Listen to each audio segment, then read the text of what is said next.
Okay, welcome to the video. SIG Guy here. In this video, I'm going to show you how to install the Tyrant Designs trigger for the SIG Sauer P320. There are several different ways to install a P320 trigger. I'm going to show you the quickest and easiest way right now. Let's get started.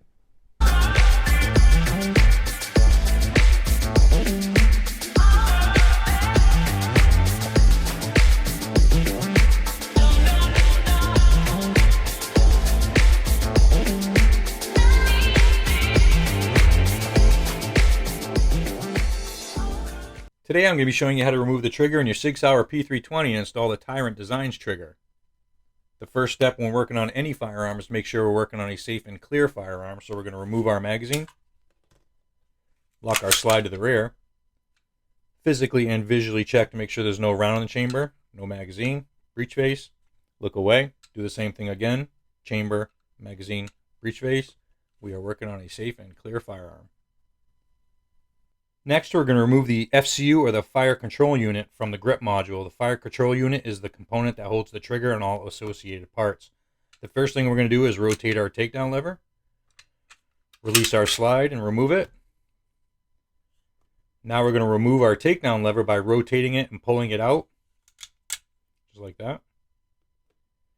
And now we'll remove our fire control unit from our grip module by pulling up on the front, pushing from the rear, up and out just like that. Next, we're going to remove our trigger from our fire control unit. In order to do that, we need to detach it from our trigger bar and our trigger bar spring.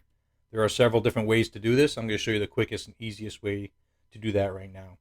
Our trigger bar is actually shaped like an L.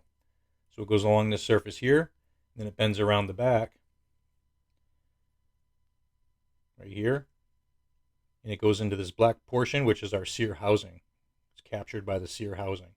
So what we need to do is we need to pull our trigger bar so it goes up, goes out, and goes around the back side of our sear housing. What that's going to do is it's going to position our top of our trigger to the rear. It's going to bring the bottom towards the front. It's going to allow us to slide that trigger up and out of our fire control unit. Okay, so this might fall apart as you're doing this step here, and that's perfectly fine. So I'm going to grab my trigger bar. I'm going to pull it up, out, and around the back side of my sear housing, just like that. And as you can see, my trigger is just about falling out already. So the bottom portion of my trigger is all the way forward, the top part is all the way back, and I can just simply grab my trigger and slide it up and out of the fire control unit. I'm going to remove my trigger bar and trigger bar spring completely, just in case it fell apart on you, just to show you how to reinstall that. And this would be a great time to clean your FCU. A lot of carbon gets built up inside of here and on the sides. Basically clean it all down and apply a light coat of lubricant to the areas where the trigger bar contacts the side of your fire control unit. If this did fall apart on you, it's very simple to put back together. Our trigger bar spring on one end has a leg like this. It has a hook on the other end. So the end with the leg, we're going to put inside this hole on our trigger bar, just like this. Okay, I'm going to pinch that with my finger so it doesn't fall out. And then the other end with the hook, we're going to take that hook and put it through the back side of this loop on our fire control unit, just like this. And then we're going to rotate our trigger bar around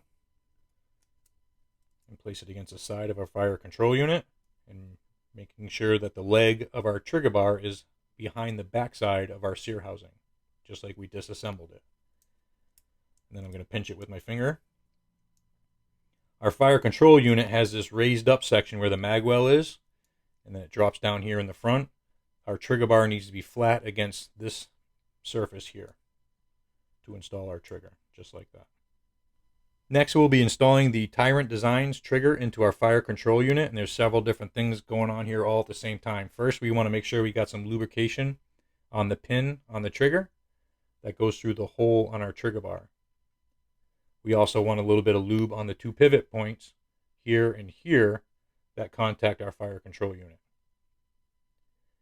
When we install this trigger, we're going to install it in this position here, and we're going to line up this pin with the hole in our trigger bar. So we'll slide this into our fire control unit. It's got to be angled just like that. You cannot install the trigger like this. got to be at this angle here. Next, I'm going to pinch the trigger with my fingers while taking the trigger bar itself and moving it around, guiding the trigger bar over the pin on the trigger while pinching it at the same time. You can hear it just pop in there. So my trigger bar now is on that pin flat against my trigger. Last thing I need to line up is the pin on our trigger, the pivot point, through the hole in my fire control unit. So I'm just going to move my trigger around until that falls into the hole, just like that. Next, we need to return our trigger bar to the proper position. We need to get this leg back inside the sear housing. In order to do that, I'm going to use my finger right here, pushing against the trigger, which is going to pull the trigger bar this way. At the same time, I'm lifting up, out, and around, and guiding the trigger bar back into the sear housing just like that. We're going to squeeze everything together, make sure everything's back in its proper location, and then we can do a quick functions check. Make sure everything moves freely and the trigger returns by itself. The last thing we need to do is reassemble our SIG Sauer P320. So we're going to take the fire control unit, reinstall it into our grip module. We put this end in first, then we push the trigger back slightly so it'll clear the hole in the bottom of our grip module, while pushing back on our fire control unit and pushing down at the same time, making sure these holes here are all lined up. Then we'll take our takedown lever, reinstall that, just like that. With our takedown lever in approximately the 7 o'clock position, we'll reinstall our slide, locking it to the rear. We'll rotate our takedown lever and release our slide. Perhaps the most important step in this whole process is performing a functions check to make sure before we return this pistol to service that it operates properly. So we're going to lock our slide to the rear and physically and visually check to make sure there's no round in the chamber, no magazine. Check our breech face, look away, do the same thing again, chamber, magazine, breech face. Safe firearm. We're going to be pulling the trigger, so we want to ensure that it is a safe firearm.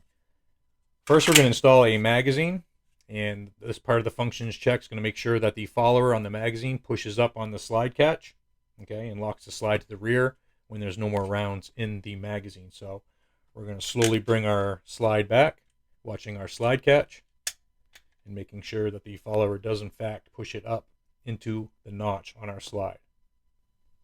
Next, we're going to test the magazine, make sure it falls under its own weight every single time the magazine release is pressed. Some people replace the magazine releases, and we want to ensure that works properly every single time as well. The last step in our functions check is to make sure the trigger actually functions properly, so we can remove our magazine for this step. Always point the muzzle in a safe direction as we're going to be pulling the trigger. We're going to rack our slide to the rear, pull our trigger, pistol fires. We're going to rack our slide again. We're going to test the reset of the trigger, so we're going to release the trigger. Pistol resets, pull the trigger again, pistol fires. Next, we want to make sure that the trigger does not fire if the slide is out of battery, so we're going to rack our slide again. And without covering our muzzle, we're going to pull back on our slide a little bit, and we're going to pull our trigger to make sure that the trigger and the pistol does not fire. We can release our slide, pistol fires. So that is a complete functions check, and everything is working properly on this pistol. We can return it to service.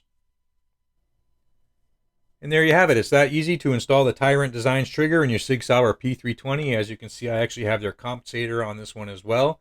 I hope you found this video very useful. I have many more like it on my website, sigguy.com, and also my YouTube channel. There should be a subscribe button right down here in the corner. If you could smash that baby, I'd really appreciate it. As always, thank you for watching, and have a great day.